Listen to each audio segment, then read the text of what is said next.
Live with Heidi Schwegler on the Sean Hungley Show on the YouTube. How are you, Heidi? I'm good. The weather is so perfect today that I love that I can sit outside to do this. And things have slowed down immensely, so I'm like it's very calm. It's really nice because it's been very chaotic.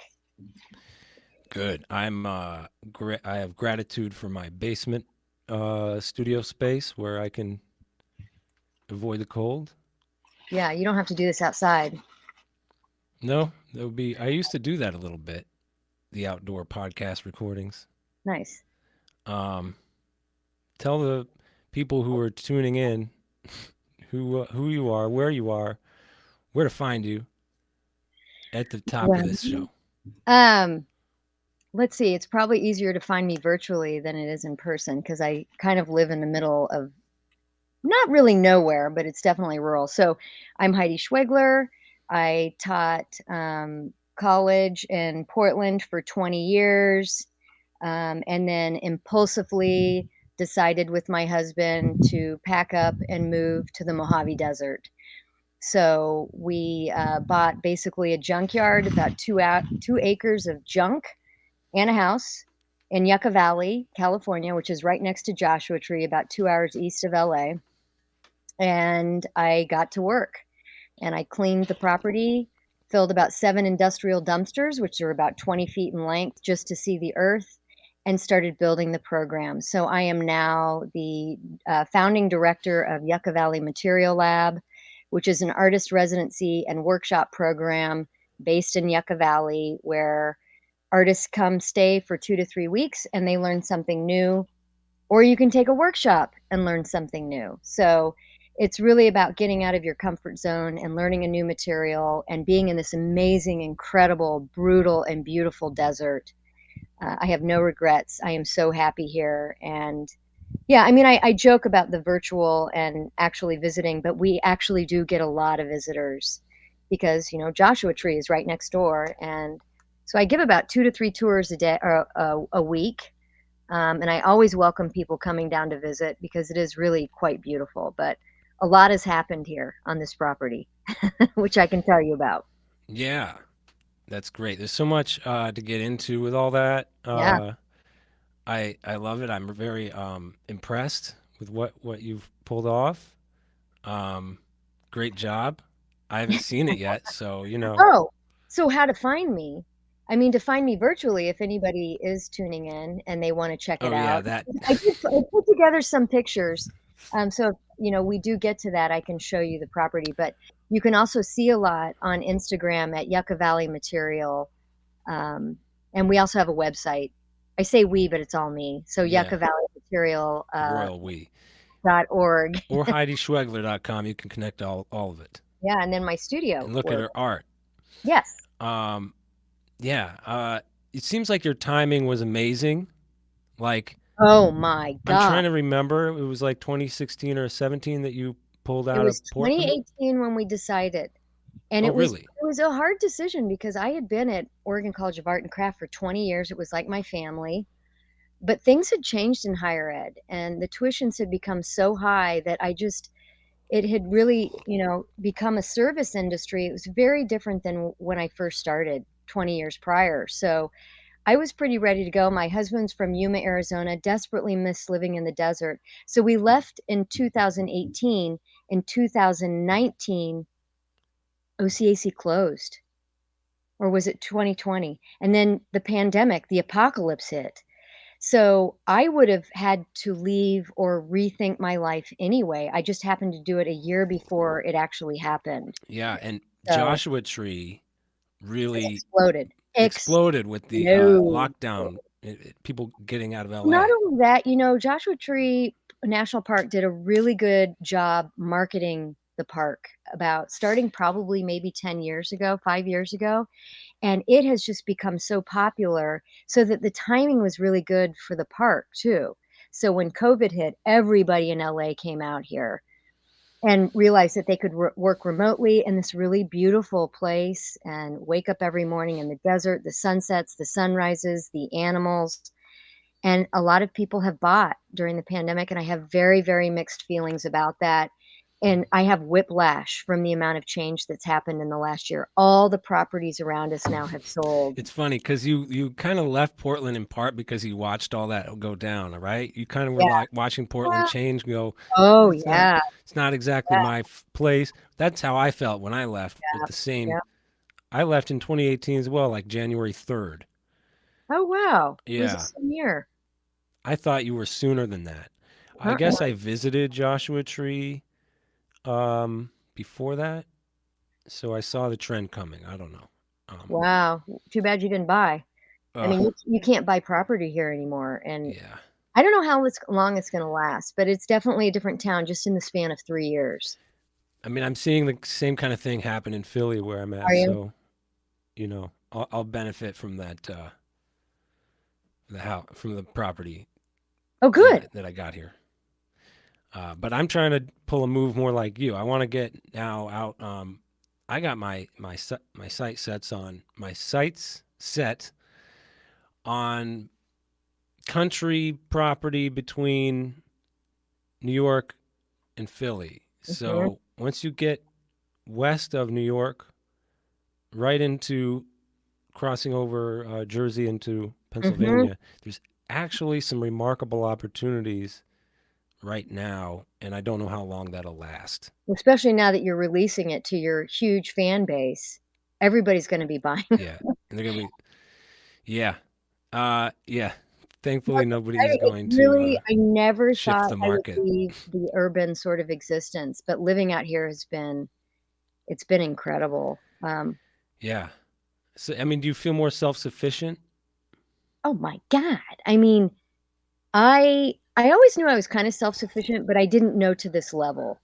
I have Yeah. done everything here. I move concrete, I move gravel, I put in a septic, I clean toilets. I am now the prime example of self-sufficiency. I design the program, I invite the artists. I do everything. It's exhausting, but, You've pushed 20 years yourself of to the limits. yeah, but, OCAC gave me that. That was the gift that I got for being Mm. there for so long, is that I really this whole thing is easy. 10 years ago, it wouldn't have been so easy, and it's because of the experience that I had. What did you go through at OCAC that prepared you for this? Learning how to teach, because nobody ever teaches you how to teach, so learning how to disseminate information methodically in a way that it can be passed on easily. Then I moved into administrative responsibilities and being the associate chair and then the chair of a graduate program, and that was an incredible experience. Having to recruit, manage a 13,000 square foot studio, having to negotiate between 2 competing colleges who ran the program. So it wasn't just OCAC, it was also Pacific Northwest College of Art. Um, Managing all the grad students, I would have 30 at a time. So all that administrative experience, and teaching experience and, the critique, having to look at work and using a Socratic method of asking questions for artists to really discover what the work means for them. All of that has come together and made building a residency program and a workshop program so easy.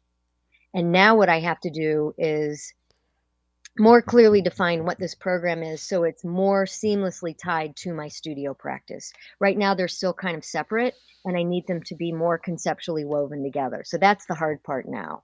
Okay. Elaborate on that because I didn't 100% follow. Well, I've never started a business before, so the learning curve on parts of this has been pretty steep. And in the beginning, I thought, oh, I need to model other workshop programs, and we're going to teach sort of craft-based classes to people who might be from the hobbyist level up to, a well-known artist who already has their own practice, which is pretty vast.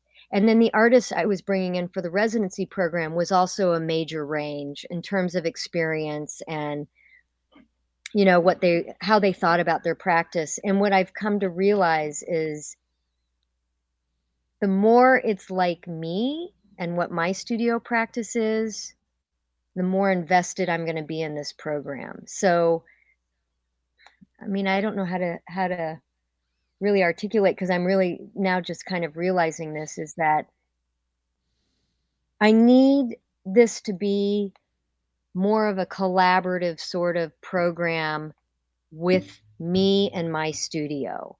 So I guess that means at this point, I am a resource. I give.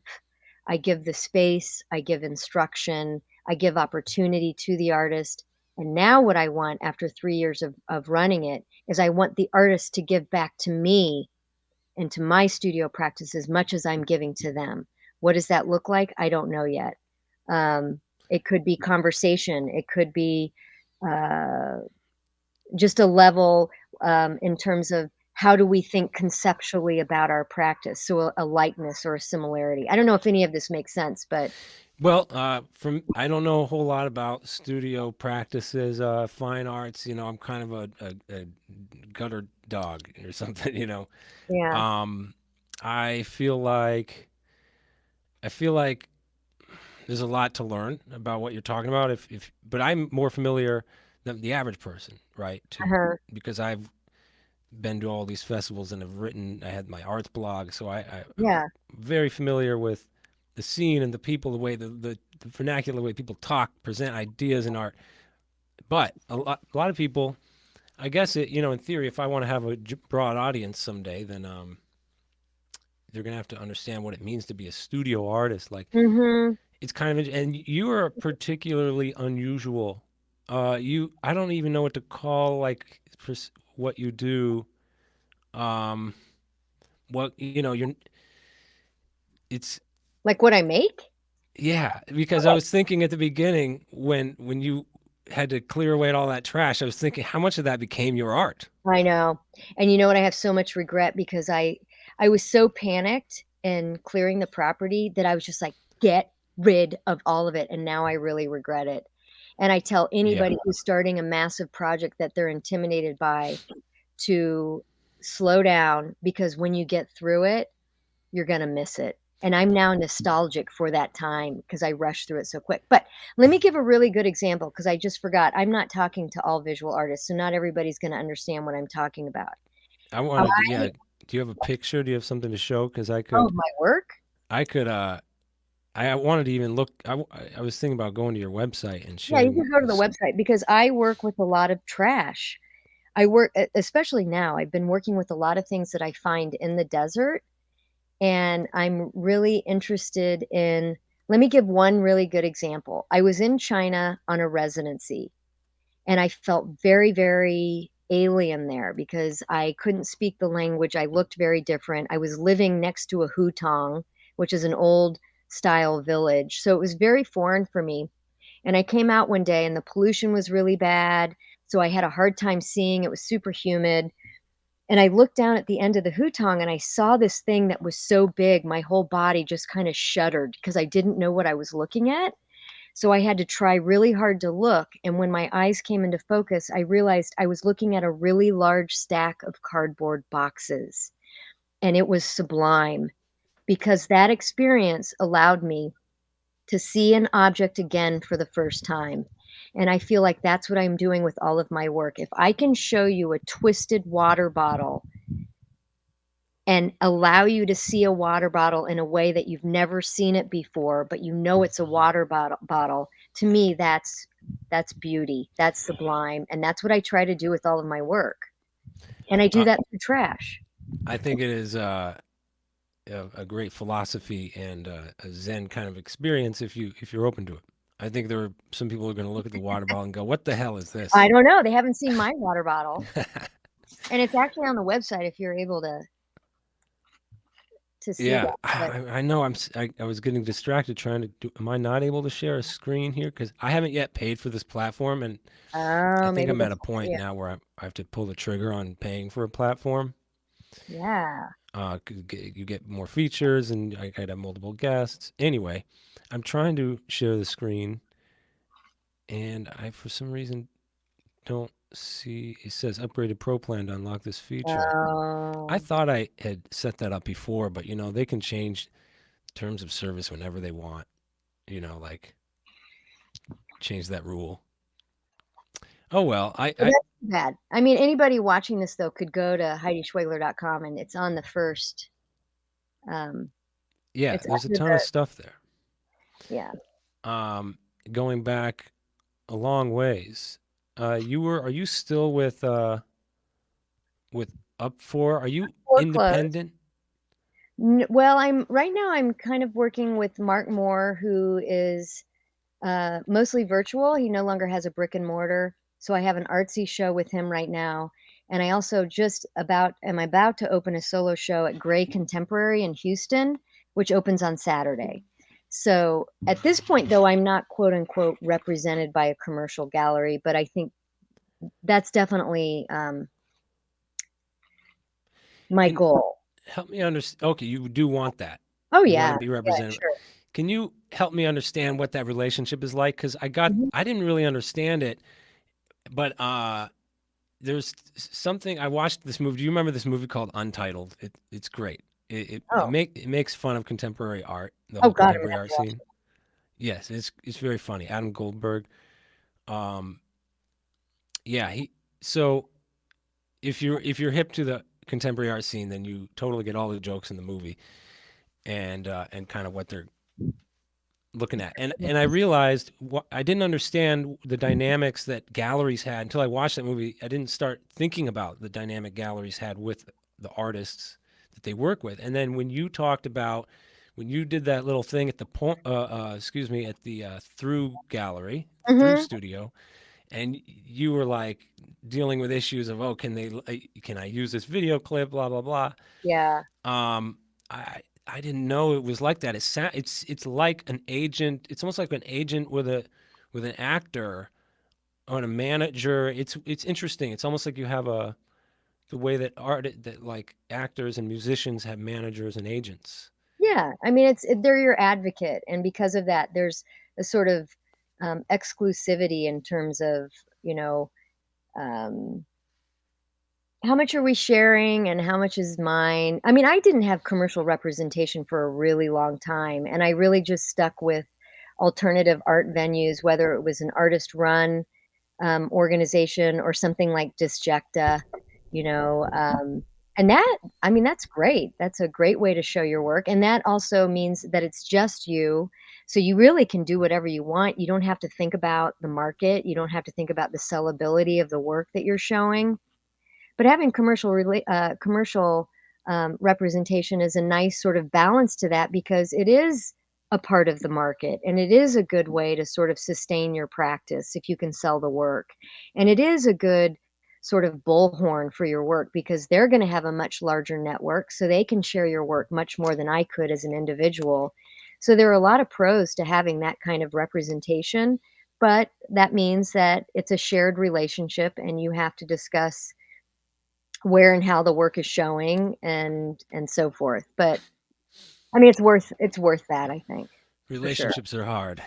Yes, they are. That's the bottom line. If you can make, it sounds like, God, I mean, artists get, if you get along with your representation, whether you're a musician with a record label or whatever, this kind of power dynamic is. As long as it's a good, Oh fruitful, my god, it mutual can be really one. horrible. It can be really horrible too. Yeah. So, uh, but relationships are hard. Are you good at relationships? If you, I it seems like you have to be. You have all these relationships Yeah, around you. I've been independent for a really long time. Yeah, and you got married I got to married, Derek. and he is, like, the only one that can handle. No, you just have to be very choosy.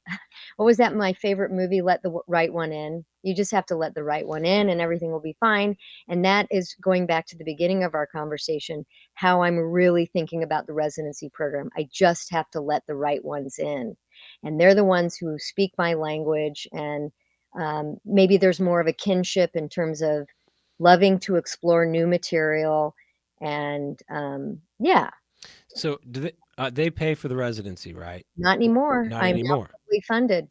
So I'm so So it's grateful. I like a have scholarship program. You're giving Yeah, this you're experience to people. you're So you do supportive. have to select. You Half have of the it yeah. so I can have 9 a year, which I think is probably too many, but I'm gonna try it again one more year.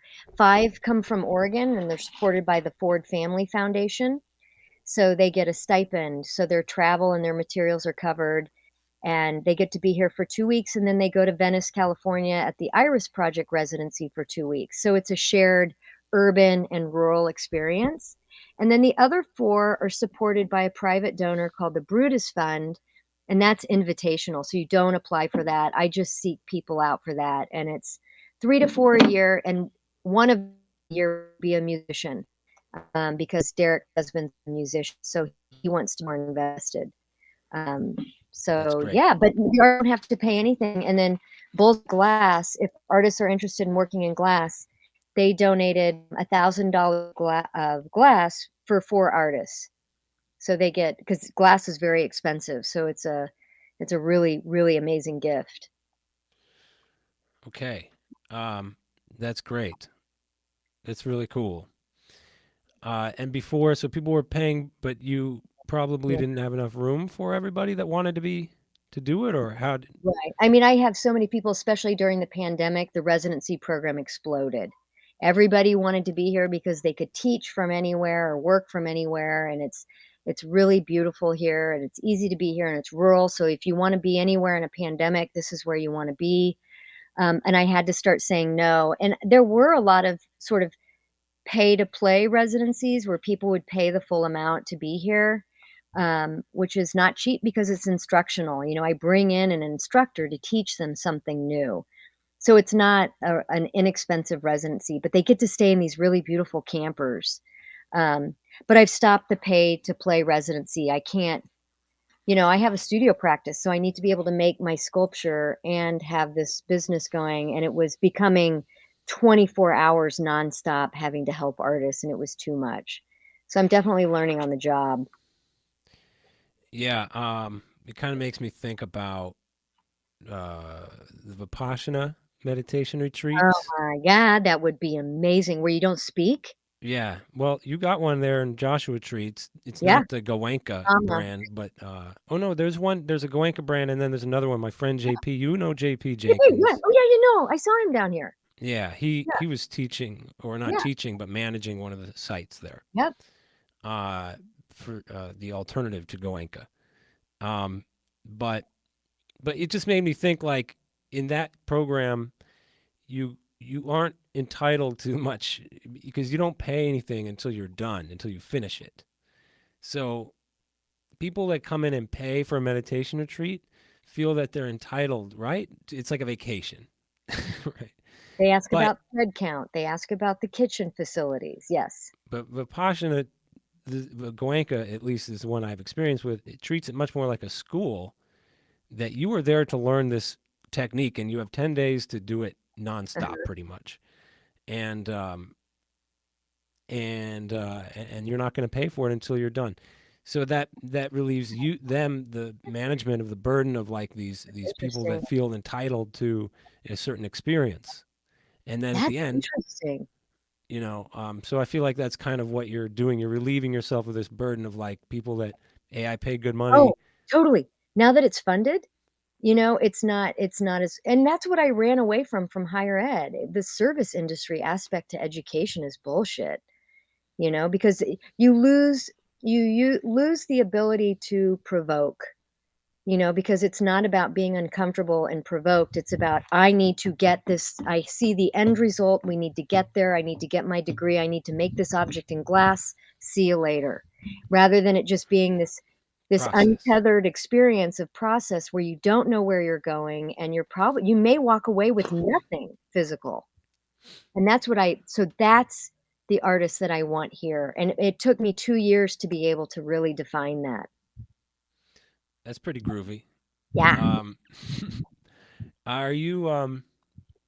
I've noticed that you don't seem to comment on anything politics, current events. You just stay out of it. You mind your business. Is that about Through right? Yucca Valley material? Like, anywhere online, you're not making any messages in your art. I don't see anything that's like it's I don't know. It seems like you're taking the high road in life or something. I don't know. I feel that for me, I'd rather keep it private, and I'd rather do it through action rather than publicly, putting my philosophy out there. So one of the things that I did during the pandemic that I responded to through social media was this idea of deeply local and really looking at your community. So I spent the pandemic getting to know really who lives in Yucca Valley, who can this program best service, and 29 Palms is our neighbor, which has the largest marine base in the country, or one of the largest, and we have many, many, many veterans in our community. So that began the process of fundraising to have four veterans or their family members be able to take a workshop for free, and it was very successful. So rather than being, screaming out what I believe in, I'd rather just do it and let it, because I feel like that's gonna be sustainable. That's something that actually this program can have a direct positive impact on the community through That's good. And then, when you confront your community, when you get involved with the real people in your area, Mhm. you just you can't hang on very long to your biases against people, your judgments. No. That's my finding. You just the only You have way to to live open yourself peacefully is up. to Yep, I agree. to I left Portland where everybody looked like me, everybody believed in what I believed in, we were all the same, and I came down here and it is so different and so diverse, and I instantly, um, loved that. I love the diversity of conversation and beliefs out here. I think it's super important because that's really how it is. It's not a segregated community. right. Um, yeah, I think Philly is a little bit like that. It's a very different place, but Mhm. the moving here, I've talked about it pretty much in every live stream that I've done, is just the impact that moving to Philly has had Mm. on my outlook and my relationships with people. Mhm. Um, and the Portland, there's certain aspects of Portland I miss. It can be a very supportive environment where it's very comfortable and safe. Yeah. Um, people are just generally looking to make experiences friendlier. I don't know. Mhm. It's like it's a nice thing like that. Mhm. But it also, I think there's some hazard though in what happens in bubblish places. It's basically it's bigotry. It's bigotry. Wow. I find, you know what I mean. Like I find that people become bigoted against a different political perspective, Yes. and they don't even know what bigotry is anymore because we It's use so other normalized. isms. We talk about Yes. other isms, Yeah. and we forgot that bigotry is actually like a more broad mental poison that we have to avoid. And then if you avoid that, you actually avoid all the other isms. Yeah. So, Yeah. but we seem to withhold just one last shred of bigotry for people that don't align. Mhm. And it's to me, I keep the further I dig and the more people I meet, Mm. I think that this is just very superficial differences, Mm. Mhm. truly. And there's also a lot of misunderstandings. Totally. Many, many misunderstandings probably happen. Totally. I totally agree. And that muffling in Portland, I was always slightly uncomfortable with it, and that's why I would go to China and I would go to these really different places for me because it did force me to be outside of that sort of comfort zone to really see what the world was like. And to me, that's inspiring. That's where the work is, to see things that are other than what I think they are. Sort of uncanny valley. You think you understand everything, and then all of a sudden you see it flipped, and what you thought you knew about the world isn't really that. And I think that's super important for us to constantly do for ourselves. Yeah. And it's not something everybody can afford. So I mean, in this city, a lot of I people, mean, you don't have to go to China. yeah, Uh, really just go to the next state over. We got 50 states here, and in every state, everybody's a little bit different. yeah. And so if you want to get a perspective and how different people can be, even within a single country, you can have Mhm. fifty flavors. We This is got it here. Better than Baskin Robbins, United States. Uh, yeah, man. People and there's a lot of Philly people that don't leave. They don't. Mm. There's a lot of God, you guys are so Northeasterners. I think close it's to a everything. Northeasterner thing. Yeah. Bostonians are like, nah, Boston's the place. There's no better place than Boston, so I stay in Boston. New Yorkers infamously like, this is the best place in the world. This is, you know what I mean? This is the best place in the world. Yeah. This guy here is the best musician in New York, so he's the best musician in the world. There's a kind of like that Yeah. attitude there. Yeah. So why leave? It's hard to leave. Oh my God. I mean, in Portland, I was so tired of knowing everything, knowing where to go, knowing how to answer the questions, that was a huge reason why we moved here. And I romanticized this idea of like starting this next chapter in my life and starting over and kind of redefining who I am. Do you know how hard this is? It's really Oh hard yeah, to yeah. I start dread over. it. You've done it. I mean, I did it. having to make all new friends, having to figure out how to, like, even negotiate the FedEx in town. Yeah. For the first year, I was like a little crying baby, it was so hard. But we're already talking about every 7 years, we need to go somewhere different. Hmm. It's been the Interesting. best gift. We won't do that because now we have an amazing property, but and where else Yeah, would we go? that's the thing. I only want to do it one more time. Yeah. Like ideally, this idea of land in Good. Pennsylvania I like it. works. No, I like that. One more time. One more time. I don't want to do it. I did it. I did it moving to Portland. Yep. Had an amazing life there, and blew it up, burned it to the ground. No, I didn't quite. It was peaceful leaving. I didn't have any. I Not wasn't that. run out of town, but I definitely grew a lot through fucking up a lot in Uh-huh. Portland. Yeah, yeah, yeah, that's good. It's like I How feel long like were I'm you starting there? I all can't over again. remember how many years were you in Portland? 14, Oh, yeah, that's a long time. age 20 to it was about 21. I was there Right, for the old age last, 34. so about 21 to 30 something. To, Huh. you do the math. 14 years from age 20 to 34. Yeah, Yeah. 35 actually, because it was anyway. Blah blah. Age 40 is coming up for me, and I don't know. That doesn't mean a whole lot really, but No.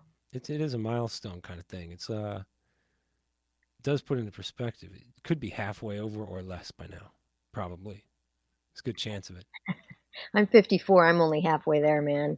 Yeah, you're gonna be over 100, right? I think you Oh, will yeah. be. I'm short. I think we live longer. That's true. As long as you don't get carried away in a tornado or something like that. No, it would be the rattlesnake that will get me, not a tornado. Not out here. We Well, got they a lot give of you stuff.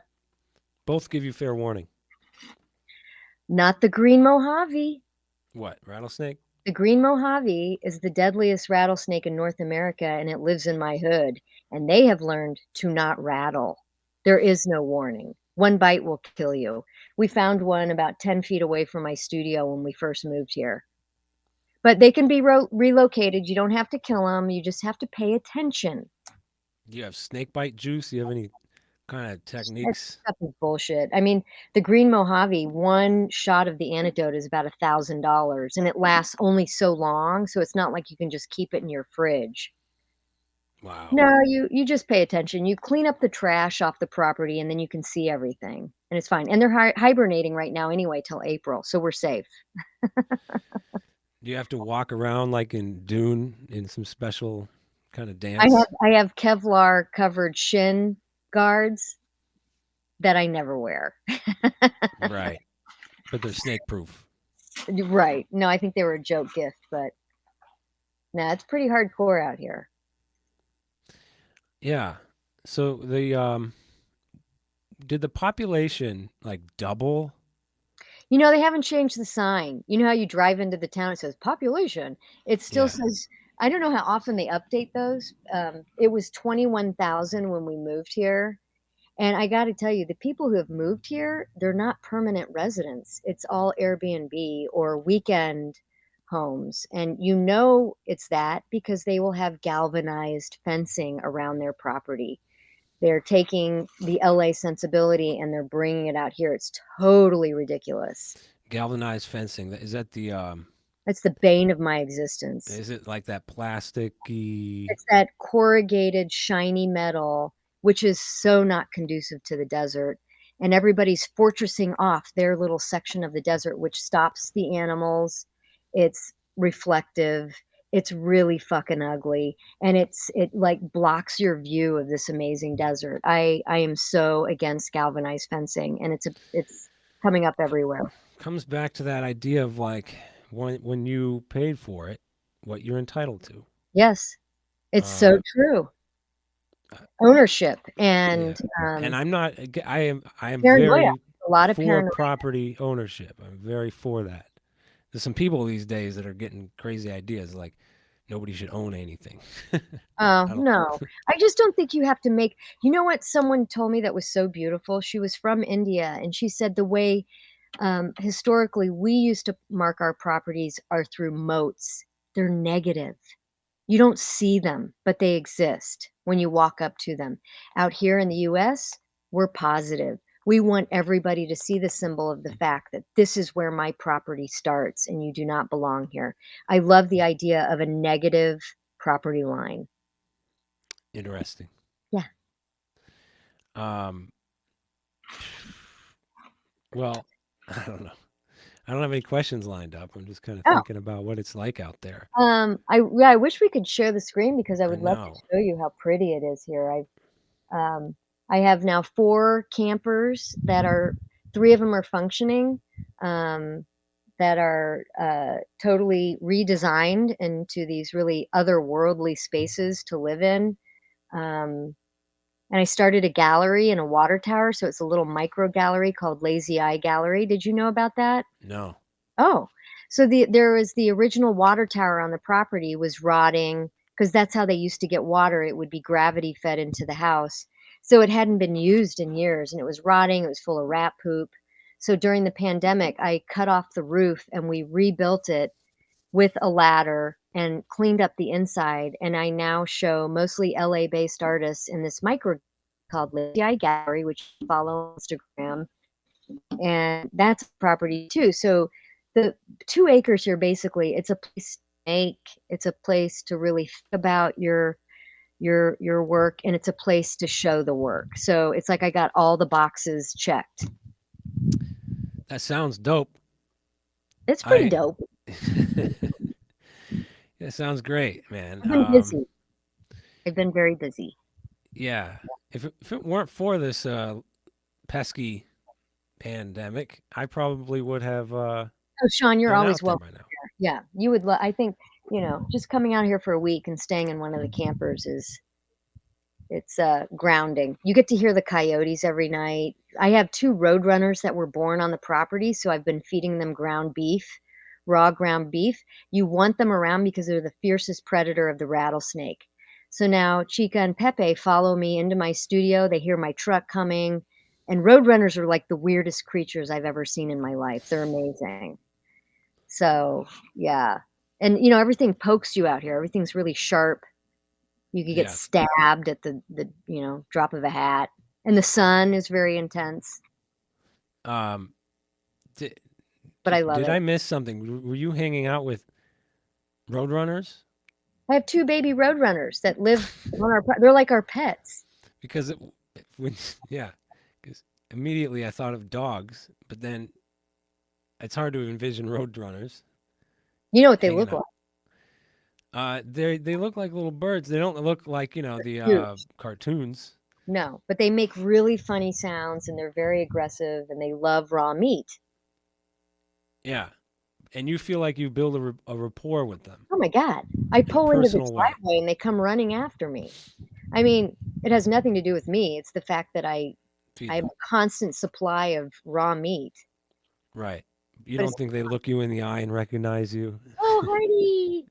I also have 3 cats that can't go outside, and at first I thought, "Oh, Why? the coyotes are gonna eat them, and how much would it cost to extend the height of this chain link fence?" And the fence guy said, "Oh, it's about 5,000. Why do you wanna do that?" I said, "Well, these cats are from Portland, they used to go outside, I want them to be able to go outside, and I'm afraid of the coyotes." And he goes, "I hate to tell you, it ain't the coyotes that are gonna get your cats, it's the owls." So now I built tunnels so that nothing can get to them. So there's all these tunnels and catios all over the property so that the animals can feel like they're outside. The only things that survive in the desert are vicious. That's the thing It's about so the desert. true. That's why I love it out here. So Everything is you just needed to find your inner yeah, viciousness. I did not belong in Portland. You Wow. know, I think I discovered that I don't like trees that much. And did you know that a Joshua tree is not a tree, it's grass? Whoa, that's weird. It is a grass, it's a monoquat or monocot, Um, one of the 2. it's then okay, so it's not the world's ugliest tree, it's just the world's most interesting grass. Grass. It's the world's sharpest grass. Wow. So it's like learning that's like learning that tomato's not a vegetable. It's kind of a Yeah, mind-blowing thing. it's a, yeah, game changer out here. It ain't a tree. We have no trees. Are, really there's palm trees. You got some palm trees? Is that a tree? Yeah, I guess those are trees. We have lots of mesquite in Palo Verde. What's your water source? Is that city water? Where City where they water. get We're huh? on city water, but we do go into a septic. Where do they get their So water? Where does the city get its water? I don't know, Sean. You don't know? I You, know that it was very, very hard. I had to put filtration systems on uh, everything. do they have wells? Is it completely dry down there? You Oh, know many anybody with a people have well? many, many people have wells. Many people have haul-in where they have to bring so back in the 50s, the government had all these 5-acre parcels of land that they were giving to people, and the catch was you had to build a house on it and you had to live there for a year. So when you drive around the Mojave, you'll see all these little homesteader cabins that are absolutely amazing, but they're all falling apart now because people didn't realize how hard it was to get water out here. So the program completely failed, and all these ghost cabins now still exist out here. But getting water for a lot of people out here is very hard. Hmm. Can I take one of those cabins? What? They've all been bought up by Yeah. grow houses and Airbnb. Right. Right. They're now dying. Dying? Yeah, because they're being torn down for grow houses and they're being turned into fake. Let's be a cowboy this weekend and go stay in this little Western style cabin on this Mm, property. So they've been IKEA'd. mm. That's a good verb. Well, dang. So okay. Uh, what else can I learn from about what your creative process is like? How do I put this question? I don't know. I'm asking myself Well, right now. How do I ask about your creative process? my sculptural practice, I was trained as a craftsperson. My degree is in metalsmithing, which is all about craftsmanship and how do you make things right and how do you work the sterling silver in the correct way. And I quickly abandoned that and I now do that with trash. So I work with trash with the highest craftsmanship possible. Ah, It's like finding something really nasty out in the desert, but making it into something that has intrinsic value so that you can relook at that thing with a new sense of value. That's that's what I what. do. Right. So that's what it is. When you're out in the world, it seems to me you're appreciating things that are out of place or Yes. offbeat. When I was a kid and I'd be in the driver's seat with in the passenger seat next to the driver, and we'd stop at a red light and I would look out the window and I'd say, okay, look at this little piece of road with the gravel and the trash and anything that's there and memorize it because you're never, ever, ever going to see that again.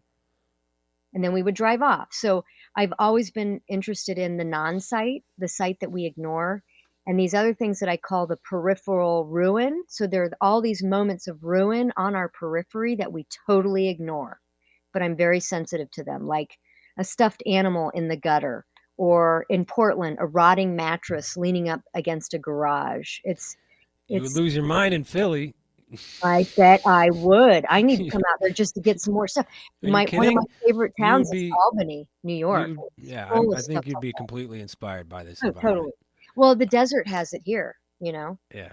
Everybody's a hoarder. There's a lot of poverty. There's a lot of trash out in this desert, and it's just fodder for me. No, I The would love Philly, I think. just the hollowed out industrial districts is Yes. really Yeah. I mean, it's. I don't want to like. I hate the idea of like. I'd much rather see those places cleaned up and in great shape, and Yeah. doing their thing. I hate to make a fascination out of it. It feels exploitive in some way, but Totally. Ruined it is form. my home. It is it is where I live. It's my Mhm. area. It's where I bike through. It's a part of my life. Yeah. It's not something that I'm Landscape. gentrifying because I don't have any money. Yeah. I'm just here, and I see it. But it is alarming. Just like you go through these areas where middle class jobs were supported by these Mm, factories, which are now just hollowed out and yes. falling apart, and the city doesn't really have a plan for them. I was thinking about a an industrial museum, and Oh, I was yes. inspired by that with that from working at the Eastern State Penitentiary, which Oh, yeah. you now that's an interesting whole thing there. Yeah. But they basically took a defunct prison that happened to have extreme historic value, and they turned it into a museum. So I was thinking, why not just repeat that with a Yep. an historic like industrial site? Now, as soon as I learned, thought had that idea, not as soon, but pretty soon, I then learned that there's actually north of here, 45 minutes, there is such an area, Oh, um, cool. and it's Takes a lot of money to do far that. more extensive than anything I dreamed of. So Yeah. That's great. I It takes haven't a been. lot of resources. I just went to a concert there. I haven't Cool. been inside the museum, but I intend to someday. Yeah. Yeah, so I think that there's, you know, I'm a fan of preservation. I'm a fan of um, like rebuilding center in Portland does Mm-hmm. safe demolition and then Totally. Yep. reusing as much of Reuse those it, materials. repurposing. Yeah. I mean, that's what I'm doing. I clean the streets and I repurpose it into sculpture.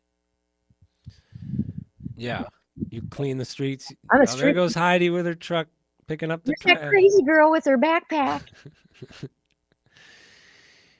Well, the environment that you have is more thinned out, so you're not overwhelmed probably Well, by this desert is an eddy because everything's so pokey and sharp. It's like the trash just flies through the air and it sticks somewhere, and that's where it ends. It doesn't go right. any Yeah, further. it's storage. Anyway, you can look it all up on my website. Yeah, I wish we could share it. I would talk about every single thing. Do you remember each thing and how you found it? Oh, yeah. I mean, there's a whole story behind each object that I find. Do you There was write a it little. down? Do you make it? No, no, maybe I should, because that might be an interesting sort of, archive, but the Walgreens in Kenton, Portland, there was a little still life right outside the door of some chicken bones, a mayonnaise pack, a wad of chewing gum, and a few stones, and I just took a picture of it, and I remade each of those things in precious materials. So chicken bones are now 24K plated bronze. The mayonnaise pack is made out of silk, and the gum I cast in glass.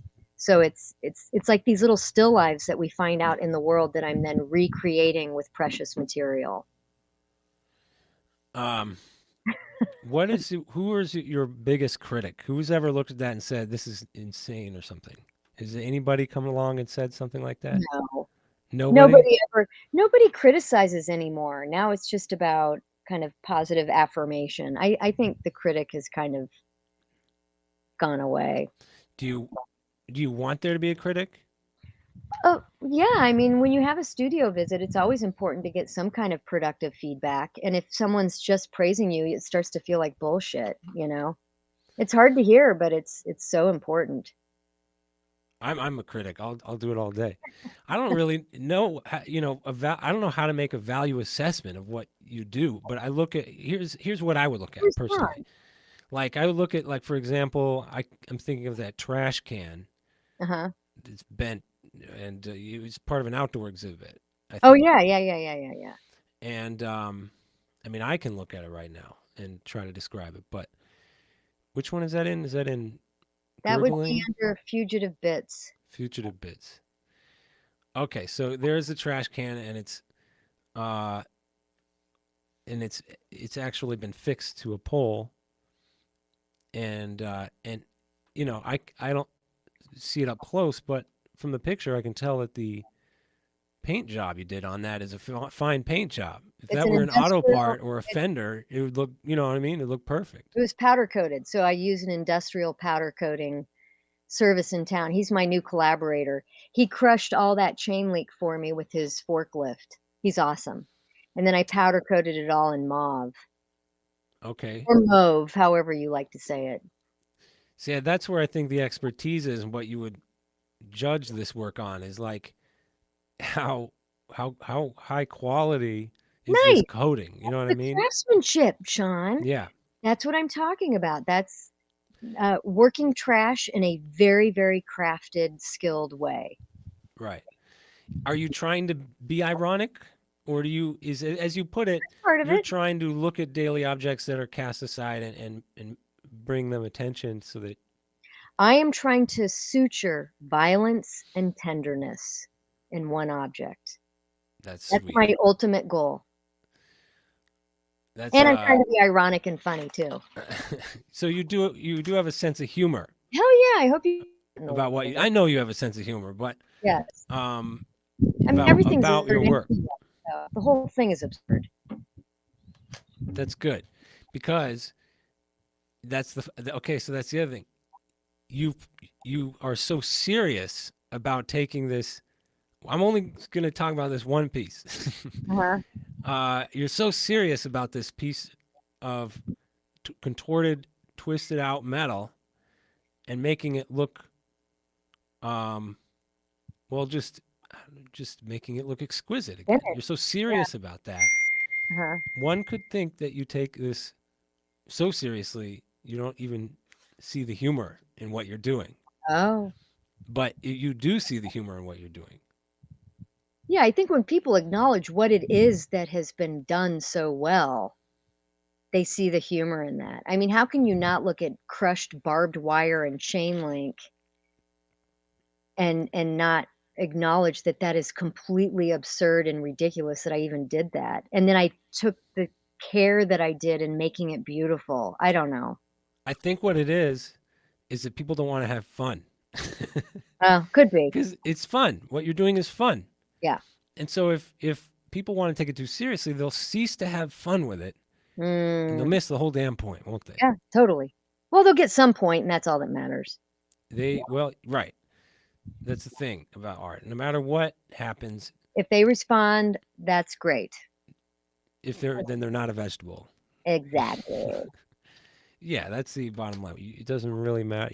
Outcomes are not the bottom line here. Mm-mm. It's about um I mean, some of this stuff too is like is isn't ironic at all. Like the the the shapes are weird. Like right now I'm looking at a hand. I wish I could Is the share hand this, but holding on to something? I'm looking at a golden hand that is just on its own in a white Are you background. looking at the fingers? But you're talking about it looks like a 3D printed object. That's all packing foam found outside Packing the foam. Rent-A-Center because the kids who take apart the Samsung TV, they don't put the foam all the way in the dumpster, so it flies out and it sticks to a Joshua tree, and I cast it in glass. That's completely absurd. Mm-hmm. Groovy stuff. Uh, Anyway, we're gonna do this again. I swear good. because I have to Next time, pay let's for do it the again with screen pictures. sharing. Okay. I gotta take up my This was a good precursor, but I'm sure people would be sick of us after an hour, so. um yeah, maybe. Who cares? No, It's been awesome to talk to you, though. yeah, I think Well, Sean. it's a good enough point to go. Yeah. What do you got going on? I have an artist coming in an hour because I'm helping her cast some objects in glass. So I'm gonna go paint the top of the water tower because the sun is beating on it and destroying it. I got some chores to do. Awesome. Well, you down to do this again? I'll get the screen That's situation. We'll great. really show some That stuff. would be fun. We could pick apart some work. We could, yeah, explore. Good. Groovy. All right. Great Uh, talking with you. Thanks so much for doing this with me. yeah, And I'm just so happy that you're doing well. And, it's awesome. Thanks for being an example. no prob. Stay Okay. warm. All right. Have Okay, a good one. bye.